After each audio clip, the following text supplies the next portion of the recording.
wait for my car at Canadian Tire. There were magazines on the coffee table, but nothing like Maclean's or Fishing and Hunting, or at least the Canadian Tire catalog. They were all fashion magazines. Since there was nobody around, I decided to take a look at a few nice women. That's always good.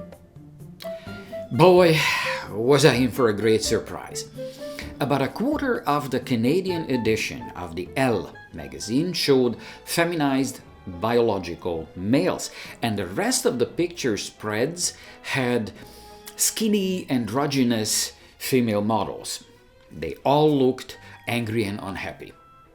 It wasn't cheeky and playful. No, it boldly proclaimed a new era and the emergence of an obviously very advanced gender-fluid species.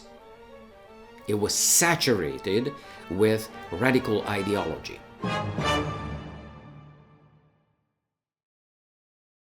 Carly was a young colleague of mine fresh out of teacher's faculty. I think she was a good kid, and she was pretty. However, Carly's love life was a mess. She made bad choices in her relationships, and as a result, bitterness and frustration poured out of her. I couldn't explain how a desirable girl like her suffered like this. Then I got the answer.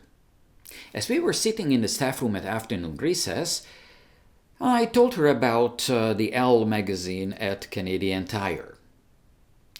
Her response was short. That's progress. And she ended the conversation. Fashion trends come and go. Pop culture is just pop culture. And it shouldn't be taken too seriously. The poison that Carly ingested was way more potent.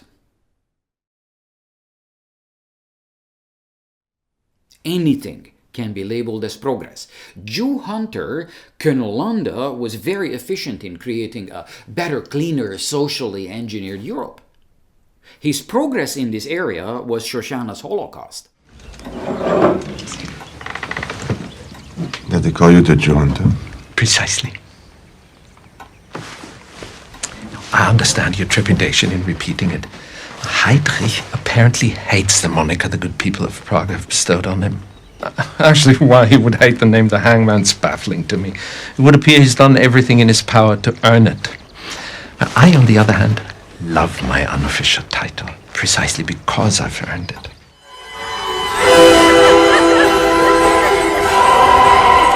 Oopsie. Au revoir, Shoshana! Stalin's great progress in industrialization was somebody else's slave labor in a gulag. And Mao's great leap forward wasn't exactly progress for the millions who starved to death. Why is it that today's visionaries don't learn from the massive failures of the 20th century? When I hear the word progress, the red flag goes up, and I exercise caution. First of all, what is a reasonable definition of progress, and how can it be measured? Is progress possible at all? Or is it merely an illusion? Or is it inevitable because humans are special? What if progress resolves a problem but creates two new ones instead? And the cost and benefit analysis is negative. Is progress limited to science and technology, or should progress be expected in all aspects of life? Are we better off as a species if progress makes our lives risk-free and comfortable? And a million-dollar question: why is it that progress can be so easily politicized and fetishized and turned into a religion? Progress is an advancement to a better state or condition. It's an improvement. Even this simple definition of progress can be argued over forever. How do we know that it's advancement? Why is it an improvement? How is it better?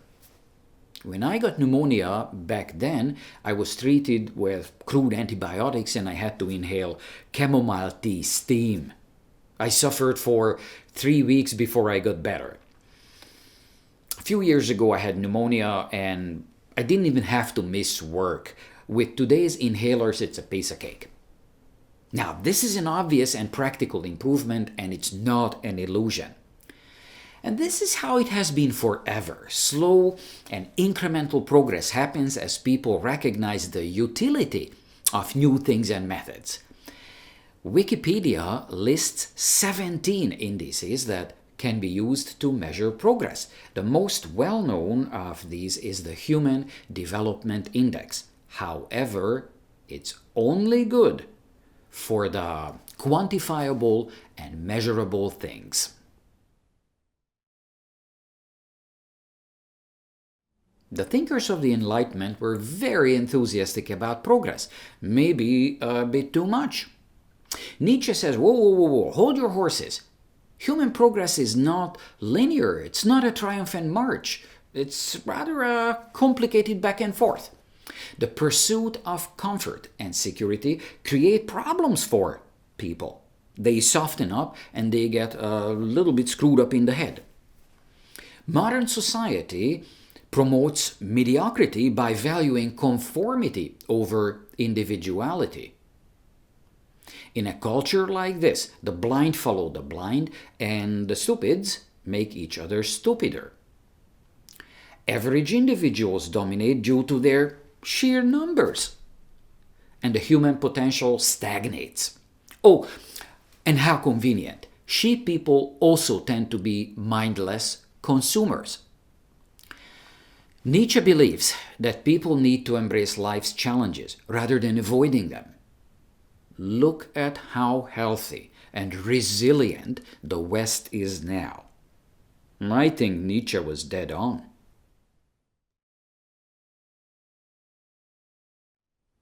Life in the rainforest is not an idyllic bliss, but rather a constant struggle for survival. Anything that helps is appreciated. So, what if a native guy manages to find a job and makes a little money? He has dreams. On payday, he is going to have an ice-cold beer. And then he dreams even bigger dreams. Perhaps one day he buys a cooler box that runs on a solar panel. But what if the guy who dreams about that cooler box works for homesteaders who clear and burn the rainforest? We don't have the right to tell these people that we can have a beer, you can't. You have to live a Neolithic hunter-gatherer life because it's better for the planet. Yes, in the name of progress, we regularly create new problems.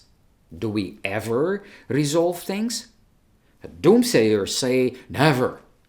We're a scourge on the planet. Nature would be better off without us, destructive screwballs. Well, I'm a bit more optimistic. We have resolved huge problems to avoid catastrophe many times. You have a nasty habit of surviving. Well, you know what they say about the fittest? We like to live, don't we? We're not a special privileged darling species in the universe that deserves an easy path to utopia. For sure, the human condition has improved, and it's reasonable to say that it will continue to improve. Progress fetishists, however, take it to the next level. They believe that progress ennobles us and somehow we become morally and culturally superior. Red flag. This is how progress fetishism becomes progressivism, a full-scale ideology, then a cult, and an orthodox religion with dogmas and everything else. At the individual level, the problem is that the true believers like Carly are deluded to expect a miracle. This is the path to our salvation. Progress is a promise, hope, faith. It will bring everything, and it's just around the corner. When I was a young genius, I had fresh new ideas. Nothing wrong with that. We need to teach our kids that when we problem solve and search for solutions in anything, failure will be part of the process and we need to accept it. This brilliant idea didn't work out. Tomorrow is another day. I'll keep looking. I'll figure out something better. Slow and steady wins the race.